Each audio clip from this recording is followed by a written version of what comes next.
You guys will remember Nigeria very publicly pulled out of the United Methodist Church like last week I think it was 2 weeks ago, under Bishop John Wesley Yohana, who's been their bishop forever and needs to retire just for age. But for now, he's an active bishop of the Global Methodist Church, and they've established 4 annual conferences in Nigeria. They're hitting the ground running. There's a lot of excitement about the GMC, and we need to be in prayer for them. But the fact that they've left the UMC has now put them in the crosshairs openly of leftist groups in the U.S., and Reconciling Ministries Network is one of the primary ones. I've talked recently about how, what is her name? Meg Basham, in her Shepherds for Sale book recently, established that the Arcus Foundation had given millions of dollars to RMN to change the stance with respect to sexual ethics in the United Methodist Church. They've continued to publish content indicating that they have every intention of changing all right-leaning United Methodist congregations to a leftist position. And so they've now released a statement shaming Nigeria. And I wanted to look at this statement and ask some questions. So here's a statement: the Nigerian United Methodist Church and the danger and power of our words.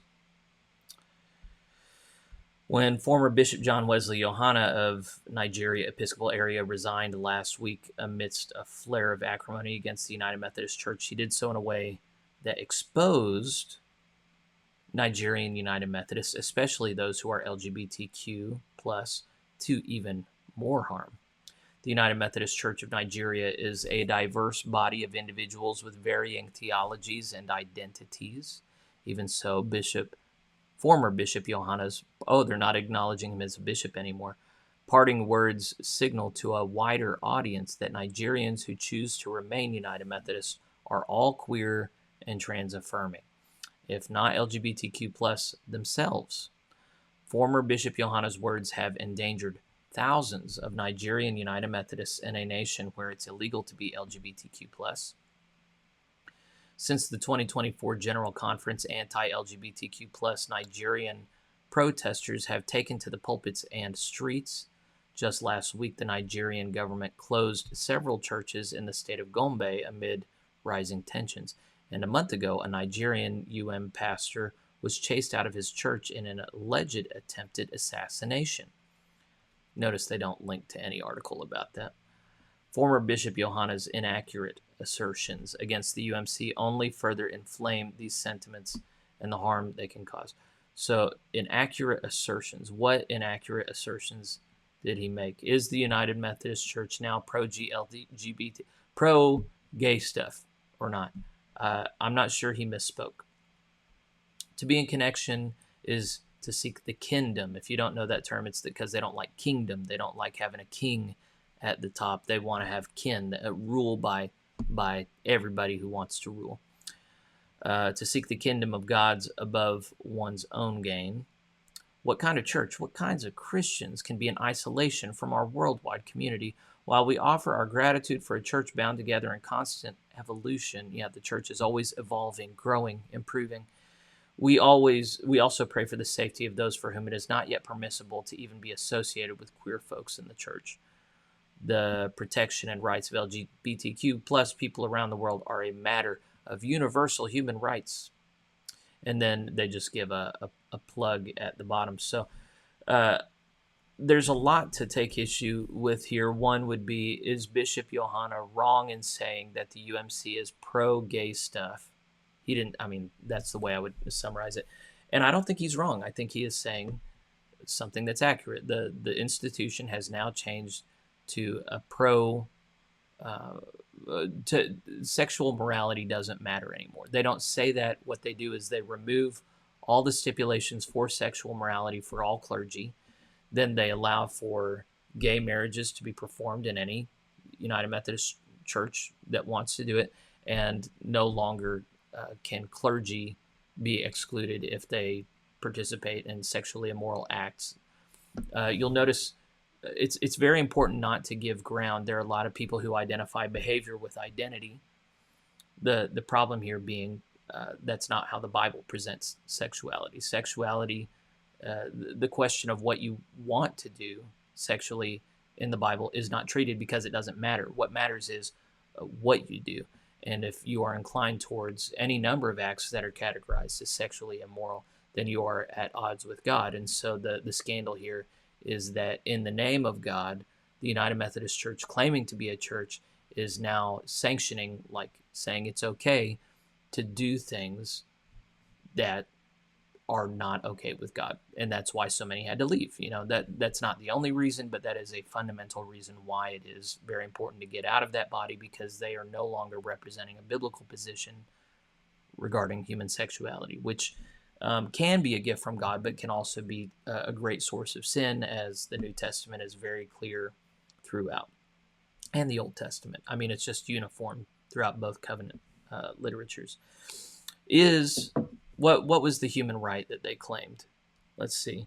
The protection and rights of LGBTQ plus people around the world are a matter of universal human rights.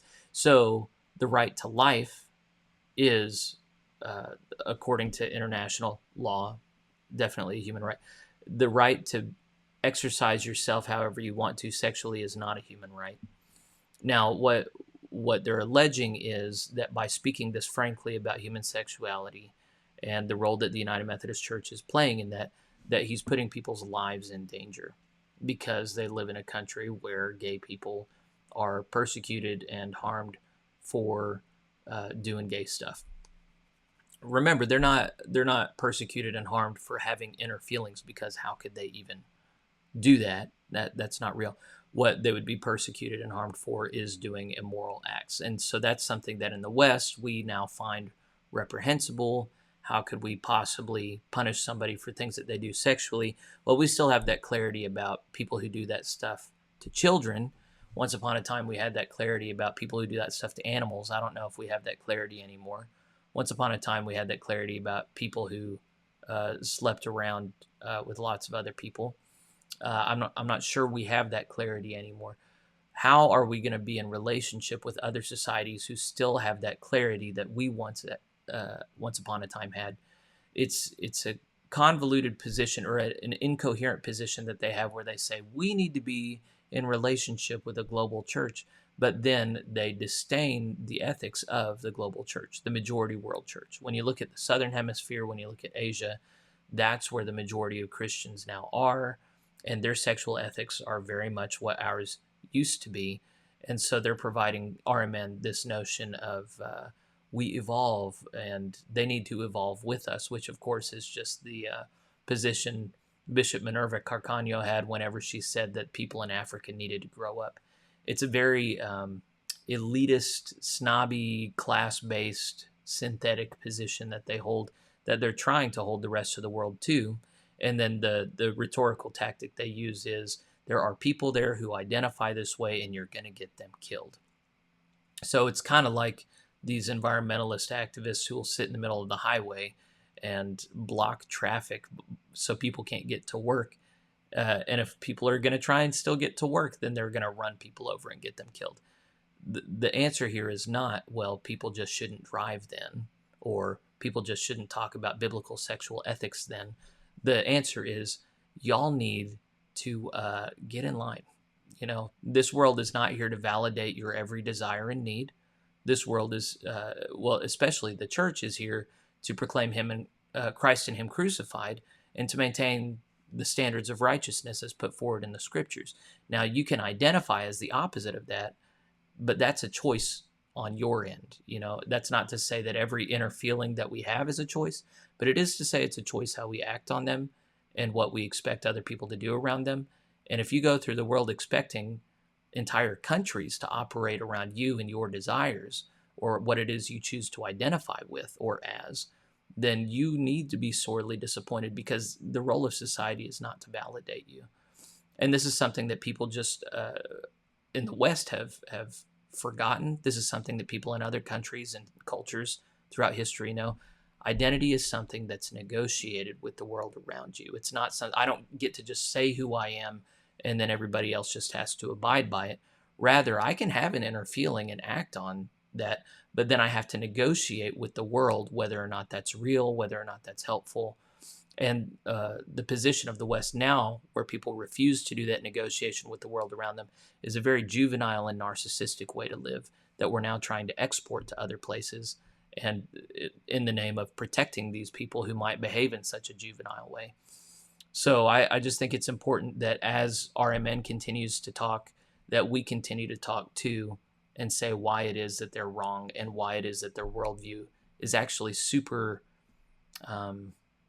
immature and unhelpful and unholy and should not be listened to by the global population. So you know how to be in prayer for RMN.